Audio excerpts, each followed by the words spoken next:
¿Qué tal, mis excelentes amigos de mi canal de Historia de la Desembocadura del Balsas? Es un placer estar con ustedes nuevamente compartiendo estas experiencias que hemos tenido a través de los últimos años como miembros de la Asociación de Cronistas del Estado de Michoacán. En esta ocasión tocó el turno al municipio de La Huacana, lo cual nos brindó la conferencia del biólogo Mario Manuel Romero Tinoco, excelentísima persona, en un momento dado miembro o presidente municipal de La Huacana en el periodo 2005-2007, y que se ha dedicado toda su vida a, como un luchador cultural, luchador social, y al mismo tiempo como investigador de la región. También ha sido catedrático de la Universidad Michoacana, miembro de asociaciones ganaderas, ecológicas y demás. Y fue un verdadero placer oír su conferencia, la cual estamos en este momento brindándola a ustedes, y esperemos que no se pierdan un solo momento de esta gran ponencia que nos involucra a todos, sobre todo en la cuenca del Balsas. Con ustedes, el biólogo Mario Manuel Romero Tinoco. Yo voy a intentar hacer una historia del siglo pasado, primero, porque coincide con mis décadas de vida en la Tierra. Entonces, me remonto a los años 50.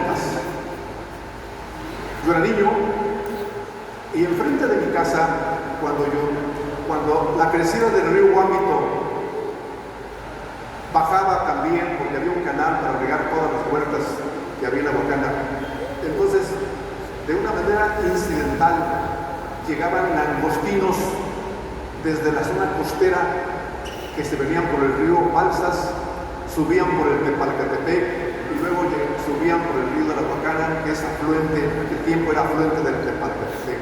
¿Cómo la ven? Pero también pescábamos robalo, lisa, obviamente la mojarra criolla, el madre criollo. Entonces, todo eso se me quedó muy grabado. Cuando yo estudié ya biología, me regresé para entender cómo estos animales venían desde las lagunas costeras y esteros de la costa de Michoacán. Subían por los ríos, pero ahí viene el desarrollo.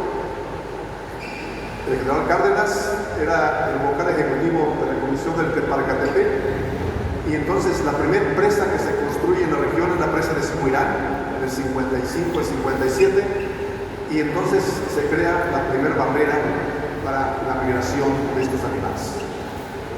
Y como estábamos en México de los 50, no en Canadá ni Estados Unidos, donde a los pececitos migrantes les ponen escaleras para ir subiendo y seguir el cauce del río arriba del embalse. ¿Cómo la ven? En México no hay un solo embalse con esas características.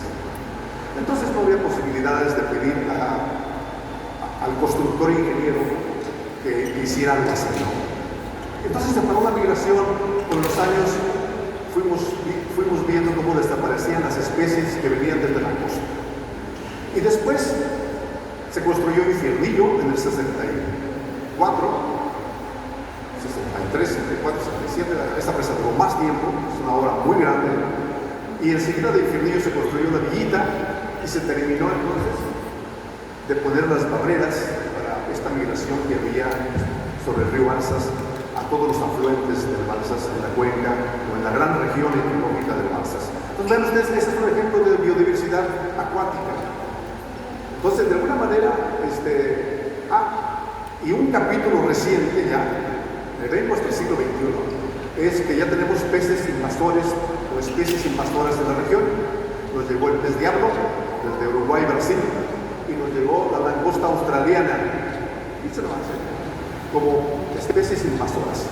Entonces ya tenemos aparentemente más comida, pero es todo un proceso que tenemos que aprender a cómo aprovechar estas especies, porque no las podemos desaparecer. O sea, no las podemos controlar, y menos en el agua.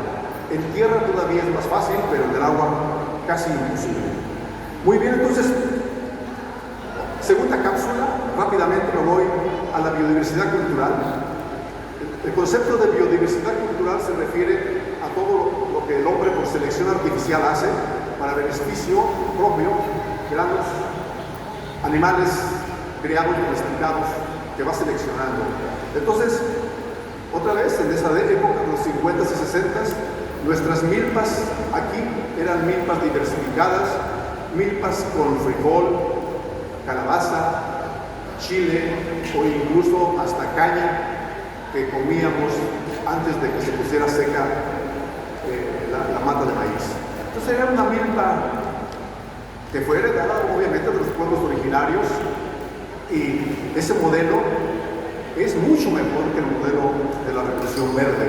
Bueno, cuando llegó la Revolución Verde llegaron los herbicidas y entonces nuestros campesinos dejaron de usar fuerza de trabajo, porque fíjense ustedes qué interesante combinación había ahí. El frijol le daba los nutrientes al maíz, porque el frijol en su raíz tiene manera de tomar nitrógeno de la atmósfera y llevarlo al suelo a través de la rizósfera, claro, ahí se transforma a través de bacterias, y ese nitrógeno lo pone a disposición de la planta del maíz, que no tiene esa característica. Interesante la asociación, ¿no? Entonces vean ustedes que aquello tenía mucha sabiduría, pero bueno, desgraciadamente la modernidad nos alcanzó.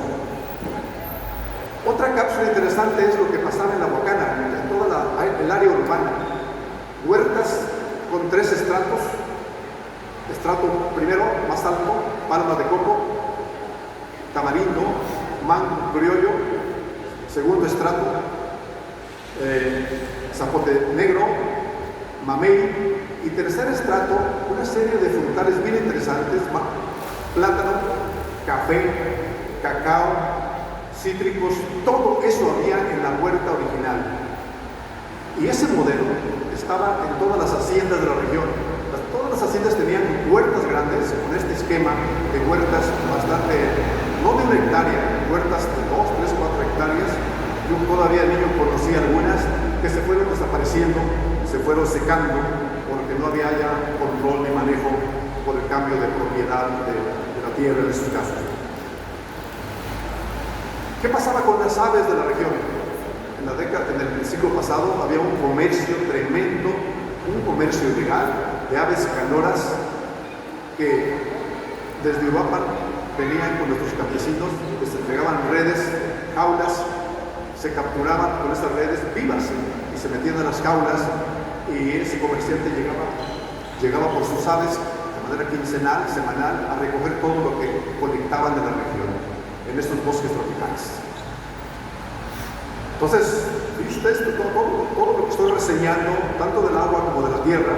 Y después viene algo, un programa, fíjense bien, un programa gubernamental del periodo 80 y tantos del siglo pasado, que se llamó Programa Ganadero del Sur. Eliminar selvas para poner un pasto africano para las vacas. Fue un error enorme, y no solamente las selvas tropicales, Las selvas húmedas, Tabasco, Chiapas, también se hizo bajo auspicios de un programa federal.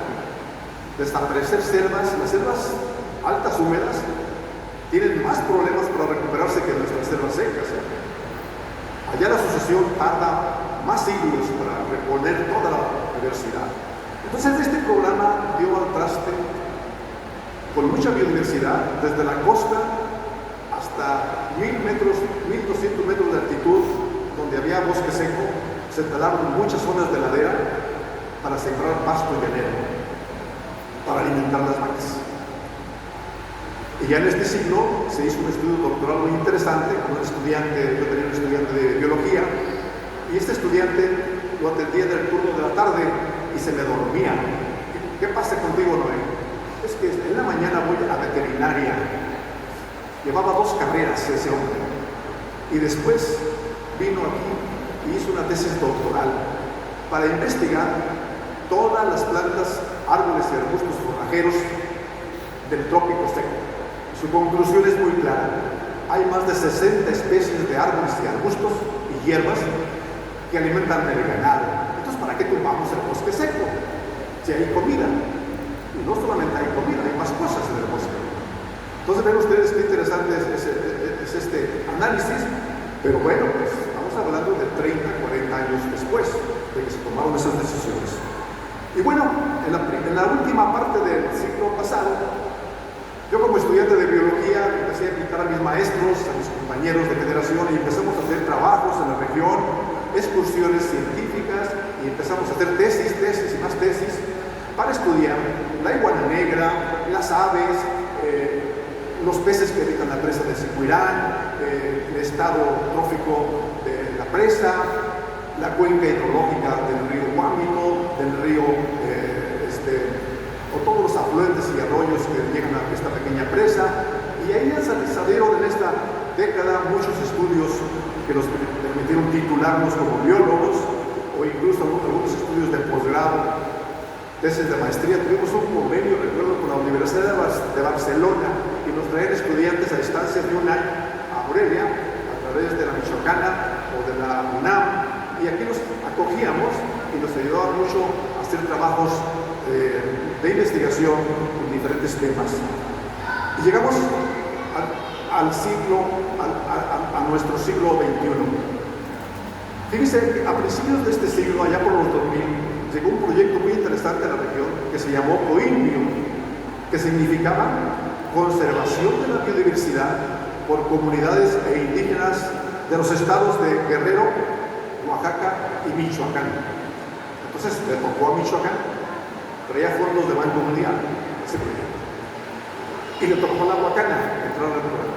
Y entonces, 2001, 2002, profe Arturo estaba en la presidencia de Huacana, empezamos a apoyar, se empezó a apoyar a estos ejidos, que eran de ejidos, y empezaron a hacer los ejidos sus propios inventarios de lo que tenían, la vegetación, empezaron a hacer trabajos de conservación de todas sus tierras ejidales. Fue una cruzada muy interesante que se avanzó bastante para conservar la biodiversidad.